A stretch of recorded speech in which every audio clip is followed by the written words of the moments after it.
Real Kraft was happy. He stood firm in the center podium of the control room of his ship, a modified Gret medium courier, salvaged from a shipyard before the Terrans could capture or destroy it. His ship, like him, emanated arrogance and power. He and his crew had recently taken over the passage of Qitari, the only safe passage into Qitari space without going around a dozen singularities. The passage was a narrow corridor between two of the larger black holes and had been charted at great cost in lives and ships. Now, a premium was charged for any traffic brave enough to go through, which means only the most time-sensitive and important cargo went through it. More importantly, it was valuable with most people willing to pay whatever ransom he charged, and it was a lot. As always, they hid in a carefully picked blind spot and just waited. The last ship a month ago was carrying a rare vintage of rose spice wine for the Qitari coronation. The ascending king's aide paid enough for it that he lived like a king himself, especially after drinking a bottle of it for himself. Now he was waiting, staring into space. His pilot maintained the ship precariously balanced between gravitational tides. A small mistake would see them all lost forever. This, plus her share of the rewards, was sufficient motivation. "Incoming contact from outside Qitari space," announced the sensor operator.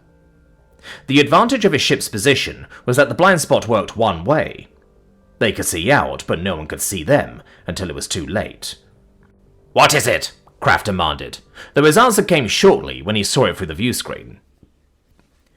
"Row freighter, moving slowly, loaded with cargo pods." Kraft could easily make out the long rectangular and brutally efficient design of a row cargo ship. A simple rectangular ship with external cargo pods attached. Its powerful but slow sublight engines burning at full strength to keep the ship on course. "The rich don't learn or don't care. Oh well, plot an intercept. Stand by weapons across their forward end," Kraft ordered. His engines powered up, bringing his ship in above and behind his upcoming treasure chest. "All hands prepare to retrieve cargo pods." The pirate vessel made its approach and, when in range, fired its disruptors ahead of their target's bridge.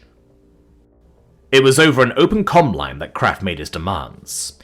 "You will immediately cut your engines. Once your speed is down to minimum, you will begin ejecting your cargo pods. Once complete and clear, you will slowly increase your speed to 1/3 and leave. Any attempt to send a distress signal or failure to comply will result in your destruction. Any survivors will be sold into slavery. Signal your surrender now or face destruction," he announced. Years of experience from both sides of this taught him compliance was the easiest and cheapest option, fought all. The ship and goods were insured. Opportunists like himself were more interested in cargo to sell, and less so of fight. "We are cutting engines and slowing as ordered, standing by to eject cargo pods," came the frustrated but flat reply from the other vessel. He understood the feeling. Shipping goods through this passage was very profitable, if it worked out.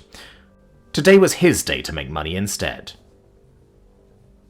Kraft's ship maintained a cautious approach, as the row ship slowed down. When instructed, they began ejecting their cargo pods from the hull. Sensors were mostly useless in the past, but heavier pods moved away from the freighter more slowly. They would be priority, along with the lightest pods being second priority. As he made his approach, imagining what goods he was about to open, a cargo pod opened. Then another, and another, until they all did. "Captain, incoming signals!" his sensor operator announced. Alarms went off. They had just been hit by multiple active targeting sensors. "We're target locked! Targeting sensors have a Terran signature!" Kraft felt the blood drain from himself. He fell onto the deck as he began to realize his fate. From the cargo pods emerged Terran attack fighters and boarding shuttles. The boarding shuttles bearing the distinct eagle, globe, and anchor of the Terran Marine Corps. On an open comm channel, he heard the captain of his former mark announce himself, this time with confidence. "This is Captain William Adams of the TRW Lamb. Our fighters have their weapons locked on your engines, life support, bridge, and weapons. You are ordered to immediately stand down and surrender. Prepare to be boarded. Any hesitation or resistance will be met with deadly force. Signal your compliance, or die. Kraft could barely get the words out. Cut engines, power down weapons. Lamb, we surrender. Thank you. Terran Marines will be boarding your vessel through the port and starboard airlocks. Your entire crew will be taken into custody. Any who resist will be killed as active combatants. Don't test us. We're offering you a way out of this alive. The Terran captain responded. Moments later, boarding shuttles locked into the airlocks. The fire teams immediately disembarked, rifles at the ready. Kraft watched from a camera as he realized life as he knew it was ending. He and many others knew better than to attack any vessel traveling under Terran registry, let alone their warships. It was cowardice, he concluded, for them to hide among cargo. Yet that didn't matter. They had him, his ship, and probably his life. It was then he noticed a very strange creature entering his ship. While it was still his, at least. Just around hip height of the Terran with it, walking on 4 legs, his armor plated and flexible, and without a helmet. His ears ending in sharp points, his teeth like tiny daggers, and the eyes. The eyes scanning everything, binocular predator eyes just like the Terrans. Then he saw the nose, constantly shifting. When they turned a corner, his face immediately turned to a false panel, and the thing let out the loudest sound he had ever heard from a creature that size. The Marines immediately turned their rifles to the panel. "Get out or die," one of them announced. One of Kraft's crew slowly emerged, appendages out, to be immediately greeted with rifles pointed at them, with bayonets at the ready. The small predator ready to attack, and still being very loud. A Marine immediately forced the crew member on their stomach. The creature stopped making noise, but never took his gaze off of them. "Good boy, Rock!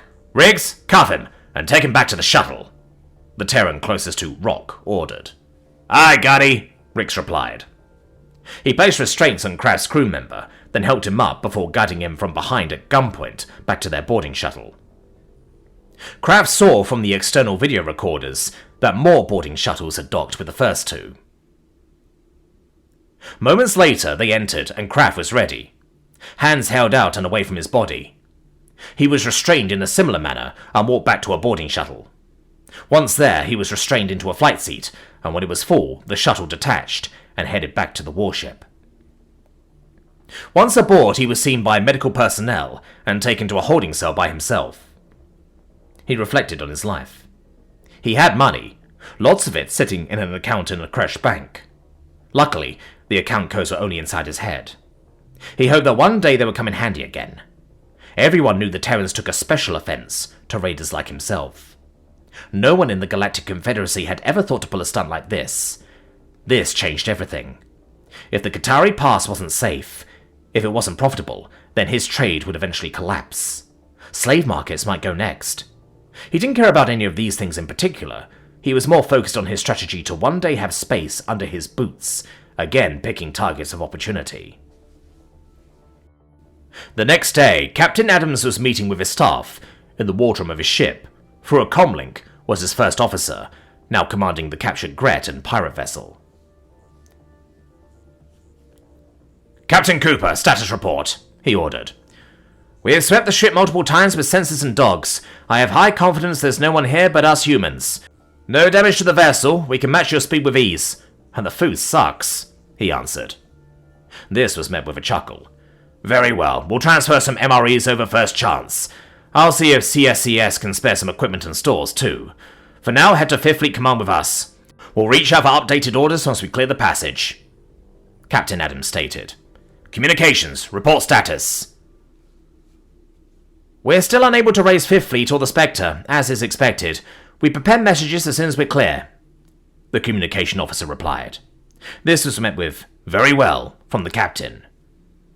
"Medical?" the captain answered next. "No wounded from our side. A few bruises from the pirates that tried to put up a fight, and one dog bite from a pirate that tried slightly harder. No serious damage to either. No communicable diseases and no major health problems. They all seem to be in average to good health.